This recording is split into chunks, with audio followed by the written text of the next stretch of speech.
नमस्कार दोस्तों, मैं अभिषेक मिश्रा आप सभी का अपने यूट्यूब चैनल पर स्वागत करता हूं। वीडियो पसंद आए तो वीडियो को लाइक एवं चैनल सब्सक्राइब करना मत भूलें ताकि हमारे नए वीडियो की नोटिफिकेशन आप तक तुरंत पहुंच सके। आज मैं आपको अरिहंत रीजनिंग बुक का सलूशन दूंगा, तो चलिए वीडियो को शुरू करते हैं। इसका दूसरा चैप्टर है वर्गीकरण। आइए इसको बेसिक कंसेप्ट को देखते हैं। वर्गीकरण का जो शाब्दिक अर्थ होता है विजातीय छांटना, अर्थात किसी समूह, श्रेणी या वर्गों में दिए गए तत्वों को सामान्य गुणों के आधार पर समूहबद्ध करना तथा शेष बचे हुए शब्दों, अक्षरों या अंकों को अलग करना। इसके अंतर्गत पूछे जाने वाले प्रश्न सामान्यतः अंग्रेजी वर्णमाला वस्तुओं के गुण एवं समान गुणों वाली संख्या पर आधारित होते हैं।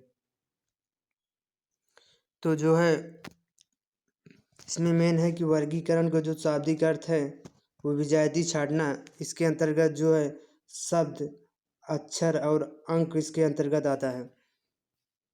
आगे आगे बढ़ते हैं, इसको समझने का प्रयास करते हैं कि इसमें क्या कहा गया है, इसमें होता है क्या करना होता है।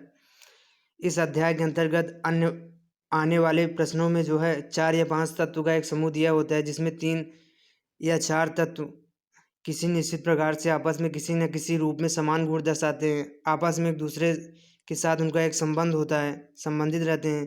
केवल एक तत्व अन्य तीनों या चारों से भिन्न गुण दर्शाता है। अभ्यर्थी से अपेक्षा की जाती है कि विजातीय तत्व का चयन करे, उसे दिए गए वर्ग से अलग करें। मतलब 4 या 5 तत्व इसमें दिया रहता है, 4 या 5 तत्व, उसमें से जो है सब अन्य 3 या 4 जो उससे अलग रहते हैं उसी को जो है उसमें से छांटना रहता है। 4 या 5 तत्व दिया गया है और उसमें से जो है अन्य तीनों अथवा चारों से जो भिन्न गुण वाला रहता है उसमें उसका चयन करना रहता है। और भिन्न शब्दों का चुनाव करने के लिए निम्न बातों पर ध्यान रखना चाहिए। पहले बड़े क्षेत्र के रूप में वास्तविक रूप या व्यवस्थित रूप का चुनाव करना चाहिए। यदि ना हो पाए तो घटते हुए क्रम में चुनाव करना चाहिए। भौगोलिक आधार पर पहले विश्व के महादेश, उसके बाद देश, राज्य, जिला, शहर इत्यादि के रूप में। और यह संभव है कि एक से अधिक चुनाव किया जा सके। प्राथमिकता देनी चाहिए कि आधार पर चुनाव प्राकृतिक सत्यता को प्राथमिकता देनी चाहिए, ना कि कृत्रिम सत्यता को। जिसमें प्राकृतिक सत्यता को प्राथमिकता देनी चाहिए, कृत्रिम को नहीं। पहले बड़े क्षेत्र के रूप में वास्तविक रूप को विस्तृत रूप से चयन करना चाहिए।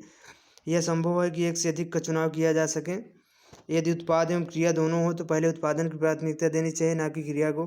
वर्गीकरण अध्याय के अंतर्गत कभी भी श्रृंखला का नियम लागू नहीं होता है।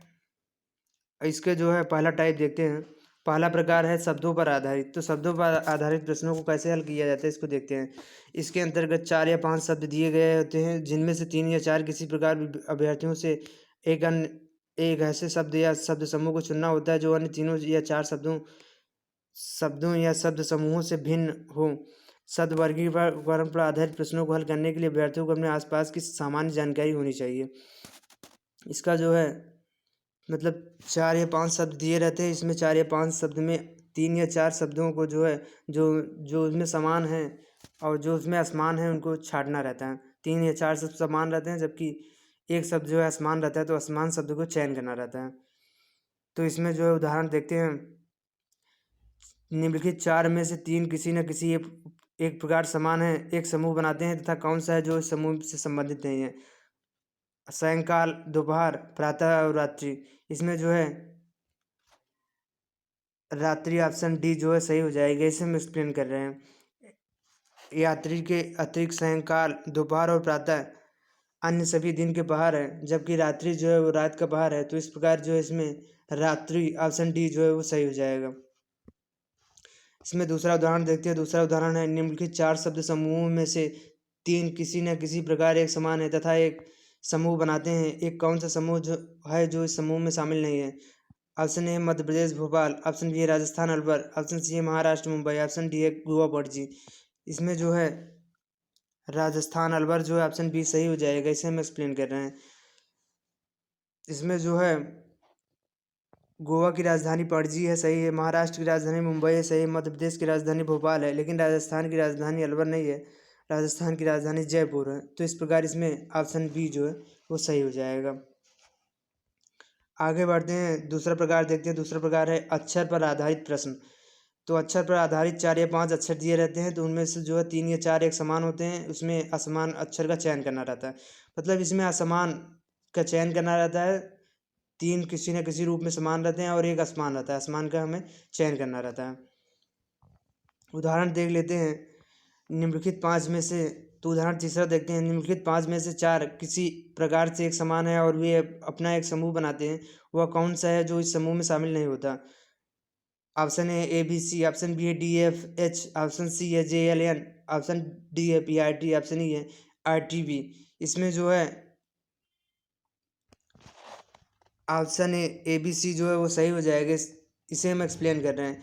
ए बी सी में जो है ए के बाद बी के बाद सी आया है, लेकिन सब में जो है डी के बाद एफ आया है। मतलब सब में +2 करने पर डी से एफ जो है +2 करने पर आ रहा है, एफ से एस +2 करने पर आ रहा है, जे से एल +2, एल से एन +2 करने से आ रहा है, पी से आर +2 करने से आ रहा है, आर से टी +2 करने से आ रहा है, आर से टी +2 करने से आ रहा है और टी से भी +2 करने से आ रहा है। लेकिन ए बी सी में जो है सब में प्लस ए से बी +1, बी से सी +1, जबकि डी एफ एच में प्लस डी से एफ +2, एफ से एच +2 और ऑप्शन सी में जे से +2, एल से एन +2, पी आर टी में भी ऐसे +2 किया गया है और आर टी बी में भी यही नियम लागू हो रहा है, जबकि ए बी सी में ऐसा नहीं है। तो इस प्रकार जो है इसमें ए बी सी ऑप्शन ए जो है वो भिन्न हो जाएगा। चौथा उदाहरण देखते हैं, निम्न में से विषम जोड़े को चुने। ऑप्शन ए है C D F G H, option B है W X Y Z Y X, option C है L M N D P Q, option D है T U V W X Y. इसमें जो है option B जो है भिन्न हो जाएगा। विकल्प बी के अतिरिक्त सभी में जो है लगातार अक्षर हैं, जैसे C D E F G H जो है लगातार है, एल एम एन के बाद जो है इसमें जो है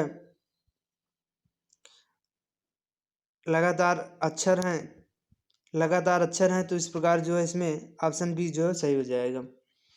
आगे बढ़ते हैं, तीसरा प्रकार देखते हैं। इसमें तीसरा प्रकार होता है संख्या पर आधारित। मतलब 4 या 5 संख्या दी रहती हैं, उसमें असमान संख्या का चयन करना रहता है, 3 या 4 किसी न किसी प्रकार से समान रहती हैं। तो इसको उसका उदाहरण देखते हैं। उदाहरण 5वां देखते हैं कि निम्नलिखित 4 में से 3 किसी न किसी एक प्रकार समान है, उनका एक समूह बनाता है, वह कौन सा है जो इस समूह में नहीं आता? ए है 169, बी है 196, सी है 255, डी है 289। इसमें जो है 255 सी सही हो जाएगा। इसे हम एक्सप्लेन कर रहे हैं। जैसे 196 है 14 की स्क्वायर है, 289 है ये जो 17 की स्क्वायर है, 169 है ये 13 की स्क्वायर है, जबकि 255 किसी के स्क्वायर नहीं, 256 16 की स्क्वायर होता है, 255 किसी के स्क्वायर नहीं। तो इस प्रकार इसमें 255 ऑप्शन सी जो है वो भिन्न हो जाएगा। छठा नंबर प्रश्न देखते हैं। छठा नंबर प्रश्न है, नीचे दिए गए विकल्पों में से विषम संख्या समूह चुनिए।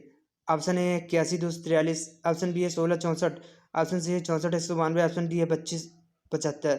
इसमें जो पहली वाली संख्या है उसको हम बाईं ओर की संख्या मानेंगे, और जो बाईं ओर की संख्या है, और जो दूसरी संख्या दी गई है वो दाईं ओर की संख्या है। तो दाईं ओर की संख्या में जो है 81 में 3 से गुणा कर देने पर 243 प्राप्त हो जा रहा है, और 64 में 3 से गुणा करने पर 192 प्राप्त हो जा रहा है, 25 में 3 से गुणा करने पर 175 प्राप्त हो जा रहा है, जबकि 16 64 में ऐसा नहीं हो रहा है, इसमें जो है इंटू 4 करने से प्राप्त हो रहा है। तो इस प्रकार जो है इसमें ऑप्शन बी 16 64 जो है वो सही हो जाएगा। Thanks for watching.